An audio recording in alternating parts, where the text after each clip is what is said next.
everyone. In this video, we're going to be talking about ions. And specifically, we need to be able to figure out the charge an element will have when it forms an ion and the number of electrons it's going to have. So to understand more about ions, we're going to learn about something called the octet rule. And we've referred to this already a little bit this year. But the octet rule is the rule that says that atoms are most stable when they have a full outer energy level. So we've talked about before that neon has a full outer energy level. It's got 8 valence electrons. So if I draw a little picture of neon, or any of the noble gases I could draw, but neon is an easy one. Neon has 1, 2, 3, 4, 5, 6, 7, 8 valence electrons.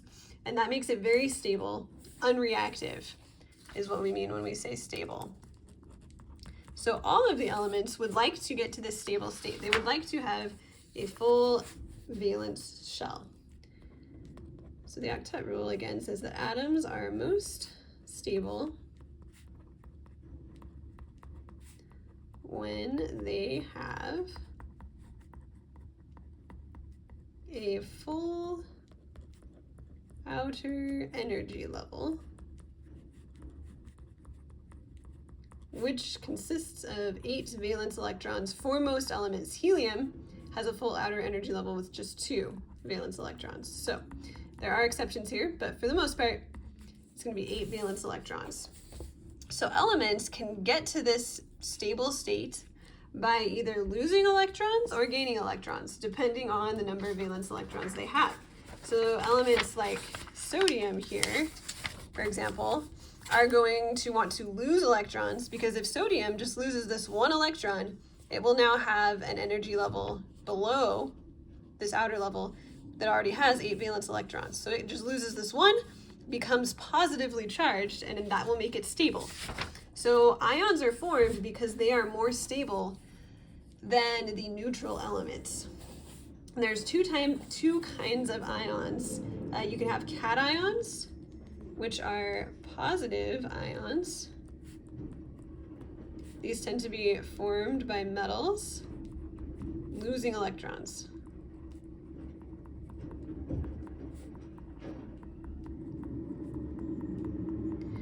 And for some people, to remember that cations are positive, it is helpful to look at the word cation and see that it has the word cat within it. And if you really like cats, then you can remember that cations are positive because cats are good. Cats are positive. You could even draw a little cat here with little plus signs for its eyes. Okay, so cats are positive, cations are positive. Anions are negative ions. And they are going to be formed by nonmetals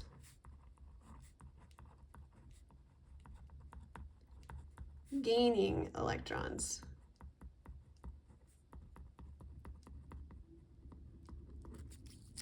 So if we draw a picture of fluorine, I can show you an element that wants to gain electrons. So fluorine has 9 electrons total. It has 7 valence electrons. So 1, 2, 3, 4, 5, 6, 7. It really wants 1 more electron.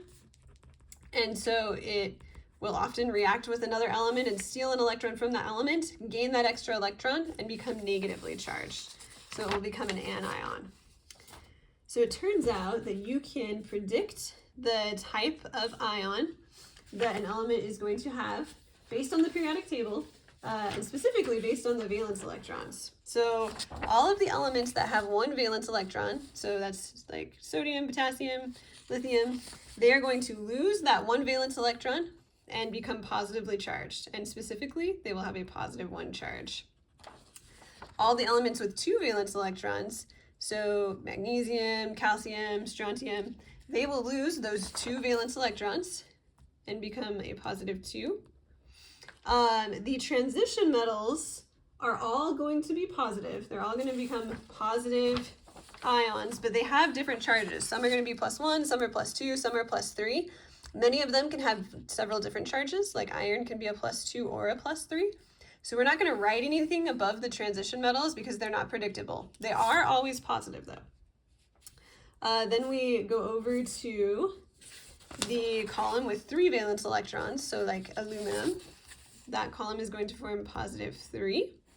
The column with carbon is actually pretty stable. They have a half full valence shell, so they have 4 out of the 8 valence electrons, which is actually a somewhat stable state. So they don't tend to form ions very often. They do in rare cases, but we're not going to worry about those. So we're going to skip that column. And then we get to the elements that have 5 valence electrons. So rather than losing 5 and becoming +5, it's actually going to be easier to gain 3 more to get 8 in their outer energy level. So elements in this column are going to have a -3. And this is the column that starts with nitrogen. So like nitrogen and phosphorus will form -3 ions. The next column has 6 valence electrons. So it will want to form -2 ions. And then the last column with 7 valence electrons will form -1 ions. And then the noble gases are already stable, so they're not going to form ions. So to remember the order of this, it can be helpful to just say to yourself, +1, +2, +3, skip, -3, -2, -1, skip. So you want to remember these charges. I would recommend also that you go to your bigger periodic table, the front of your book, and write these charges in. So above the 1 valence electron column, you've got +1, +2, skip over the transition metals, +3, skip carbon, -3, -2, -1. And then the noble gases do not have a charge. So let's do a couple of examples of figuring out the number of electrons in atoms. So we want to first start with sulfur. So sulfur is in this column. It has 6 valence electrons, but this question is asking us for the total number of electrons, not just the valence. So to find the total number of electrons, if it's neutral, that number is going to be equal to the number of protons. So neutral sulfur will have 16 protons and 16 electrons. So that would be 16 electrons. What charge will sulfur have when it becomes an ion? Well, it's got 6 valence electrons, so it needs 2 more. So that means it will become a -2. And to become negative, it must have gained electrons, and specifically it gained 2. So that means as an ion, sulfur will actually have 18 total electrons and 8 valence electrons. Let's do another one. Let's look at aluminum.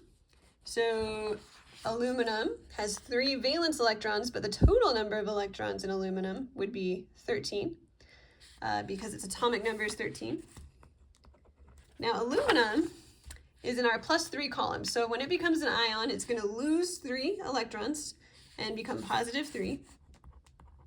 Since it's losing 3 electrons, its total number of electrons in the ion form will be 10.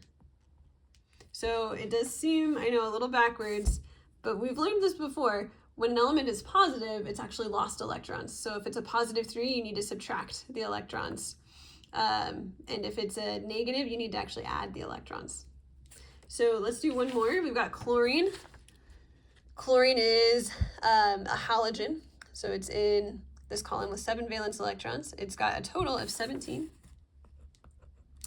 It's going to become negatively charged, specifically a -1 charge. And it's going to do that by gaining 1 electron, so that has a total of 18.